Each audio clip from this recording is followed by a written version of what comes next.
বৈবাহিক ধর্ষণ বলতে যেটা বোঝানো হয়, স্বামী যদি স্ত্রীর সম্মতি ছাড়া তার সাথে শারীরিক সম্পর্ক করেন বা জোরাজুরি করে সম্পর্ক স্থাপন করেন, তাহলে সেটাকে বৈবাহিক ধর্ষণ হিসেবে দেখা হবে। প্রথম কথা হলো, এটাকে প্রমাণ করার উপায়টা কি? সেখানে কোনো সাক্ষী প্রমাণ, কোনো তথ্য উপাত্ত, কোনো তথ্যচিত্র, কোনো কিছু উল্লেখ করার বা উপস্থাপন করার সুযোগ আছে আদালতে? যৌনকর্মীদেরকে শ্রমিক হিসাবে স্বীকৃতি দেওয়ার কথা বলা হয়েছে। যত যৌনকর্মী আছেন তাদের সবার সাথে যদি আপনি আলাপ করেন, দেখবেন যে বেশিরভাগই তারা কোনো দালালের খপ্পরে পড়ে এই জগতে এসেছেন। তারা আসলে মুক্তি চান, তারা চান না এটাকে কন্টিনিউ করতে। উত্তরাধিকারে নারীর সমান অধিকারের দাবি এখানে করা হয়েছে। উত্তরাধিকারে নারীর সমান অধিকারের দাবি যখন করেছেন, একই সাথে এই দাবিও করতেন যে কোনো স্বামীকে আজ থেকে আর স্ত্রী কোনো ভরণ পোষণ দিতে হবে না, সেই মর্মে আইন করা হোক। এই সুপারিশও করা দরকার ছিল, যেহেতু একটা করেছেন আরেকটা কেন করেননি? খরচের বেলায় স্বামীকে সমস্ত ব্যয়ভারের দায়িত্ব দিবেন। উত্তরাধিকার সম্পদ যখন ভাগ নেওয়ার বেলা আসবে, তখন বলবেন যে নারীকে অর্ধেক দিতে হবে, ছেলেরা অর্ধেক পাবে। যৌক্তিকতা যদি বলেন, তাহলে তো 100% ছেলেরা পাওয়ার কথা। সেখানে শরীয়ত ছেলে যা পাচ্ছে মেয়েকে তার অর্ধেক দিচ্ছে, তার উপরে কোনো ব্যয়ভার দেওয়া ছাড়া। যে কোটার জন্য এত কিছু হয়ে গেল, সে কোটা আবার ফিরে আনছেন এবং 100-তে 100। সম্প্রতি নারী সংস্কার কমিশন প্রধান উপদেষ্টার কাছে তাদের প্রতিবেদন জমা দিয়েছেন। এ নিয়ে অনেক আলোচনা সমালোচনা চলছে। কমিশনের প্রস্তাবনাগুলো কতটা ইসলামী শরিয়ার সাথে সাংঘর্ষিক? দেখুন প্রিয় দর্শক, শুধুমাত্র ইসলামী শরিয়ার সাথে সাংঘর্ষিকই নয়, বরং বাংলাদেশে যত ধর্মের মানুষ বসবাস করে, মুসলিম ছাড়াও খ্রিস্টান, হিন্দু, বৌদ্ধ, অন্যান্য ধর্মাবলম্বী যারা আছে, তাদের প্রায় সবার ঐক্যমতে অনেকগুলো পয়েন্ট আছে এই প্রস্তাবনায়, এই সুপারিশনামায়, যেগুলোতে সকল ধর্মের মানুষই ভিন্নমত পোষণ করে। অর্থাৎ আমরা বলতে পারি যে সমস্ত বিষয়গুলোতে জাতীয় ঐক্য রয়েছে, সে বিষয়গুলোর বিরুদ্ধেও এই তথাকথিত নারী সংস্কার কমিশন অবস্থান নিয়েছে। অতএব এটা শুধুমাত্র ইসলামের দৃষ্টিকোণ থেকে আপত্তিকর নয়, বরং সকল ধর্মের, আমরা অন্য ভাষায় বলতে পারি বাংলাদেশের প্রায় সব মানুষের চিন্তা, দর্শন এবং চেতনা, মানুষের মূল্যবোধ, মানুষের বিশ্বাস এবং মানুষের কৃষ্টি কালচারের বিরুদ্ধে অনেকগুলো পয়েন্ট রয়েছে।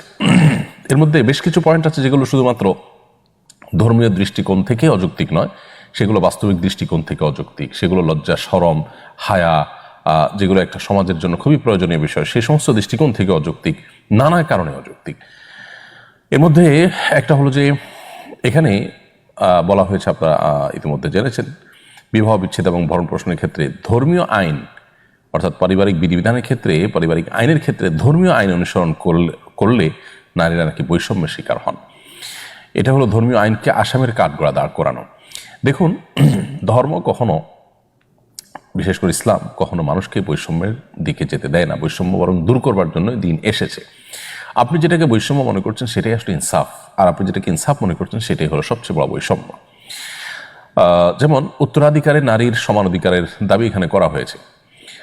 উত্তরাধিকারে নারীর সমান অধিকারের দাবি যখন করেছেন, একই সাথে এই দাবিও করতেন যে কোনো স্বামীকে আজ থেকে আর স্ত্রী কোনো ভরণ পোষণ দিতে হবে না, সেই মর্মে আইন করা হোক। এই সুপারিশও করা দরকার ছিল, যেহেতু একটা করেছেন আরেকটা কেন করেননি? খরচের বেলায় স্বামীকে সমস্ত ব্যয়ভারের দায়িত্ব দিবেন, আবার উত্তরাধিকার সম্পদ যখন ভাগ নেওয়ার বেলা আসবে, তখন বলবেন যে নারীকে অর্ধেক দিতে হবে, ছেলেরা অর্ধেক পাবে। যৌক্তিকতা যদি বলেন, তাহলে তো 100% ছেলেরা পাওয়ার কথা। সেখানে শরীয়ত ছেলে যা পাচ্ছে মেয়েকে তার অর্ধেক দিচ্ছে, তার উপরে কোনো ব্যয়ভার দেওয়া ছাড়া। আল্লাহর বিধানের উপরে আমরা নিজেদের যুক্তি বুদ্ধি দিয়ে যদি নতুন কোনো বিধিবিধান সেখানে সৃষ্টি করার চেষ্টা করি, সেটা হবে পাশ্চাত্যপদতা। প্রকৃত অর্থেই আমরা কখনো আল্লাহর বিধান থেকে অগ্রসর হতে পারবো না, অর্থাৎ তার চাইতে আপডেটেড হওয়ার সুযোগ আমাদের থাকবে না। ঠিক একইভাবে বিবাহ, তালাক এবং উত্তরাধিকার আইনের অনেক বিষয় আছে যেগুলো বাহ্যিক দৃষ্টিকোণ থেকে দেখা যায় যে নারী বৈষম্যের শিকার হয়েছেন। আসলে নারী বৈষম্যের শিকার হন নাই।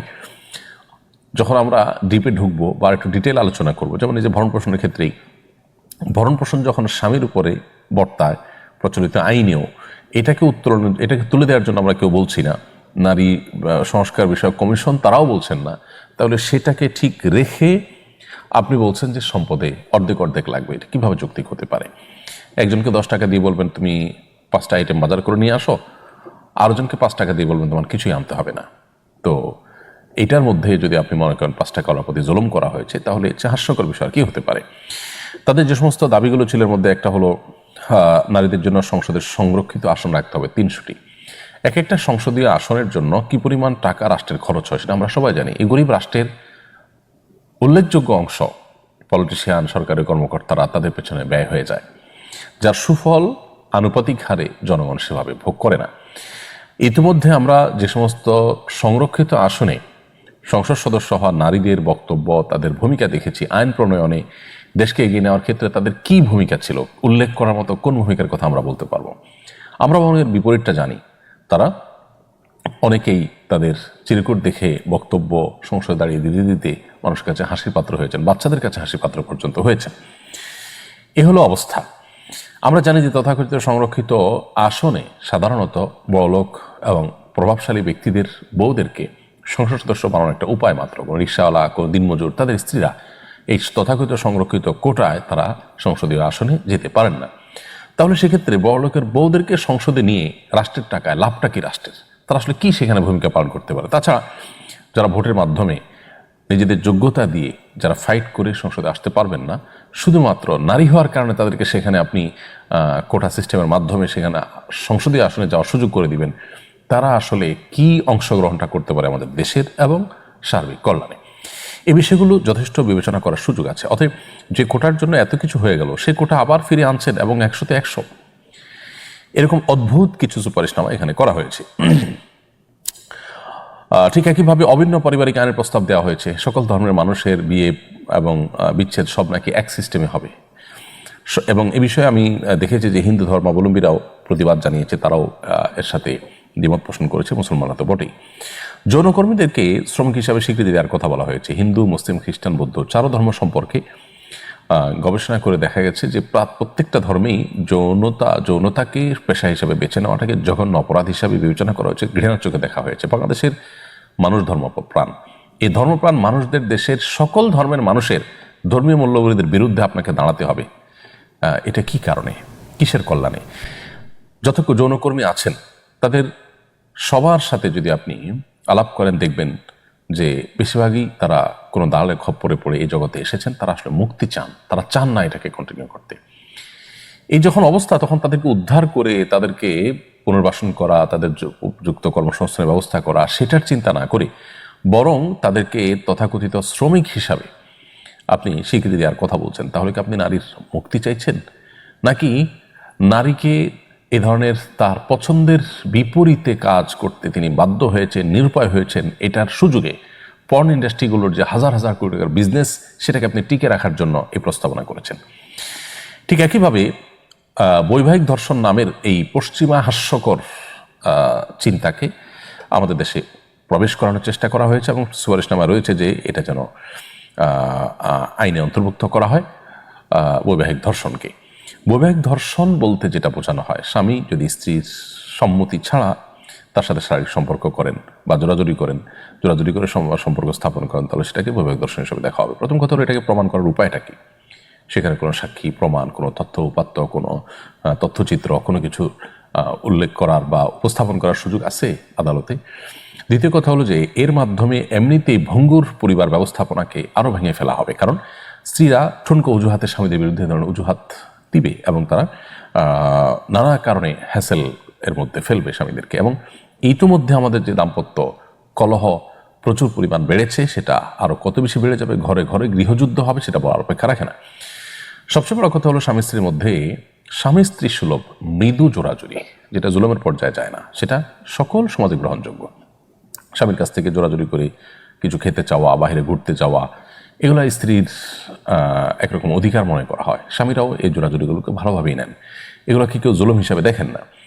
এগুলোর কারণে কি সেটাকে বৈবাহিক ডাকাতি বলবেন? তাহলে এ ধরনের হাস্যকর এবং পশ্চিমাদের কাছ থেকে যা পেয়েছেন তথাকথিত এই নারী সংস্কার কমিশনের সদস্যরা, সেটাকে দেশে হুবহু কপি পেস্ট করে দেওয়ার অপচেষ্টা করেছেন।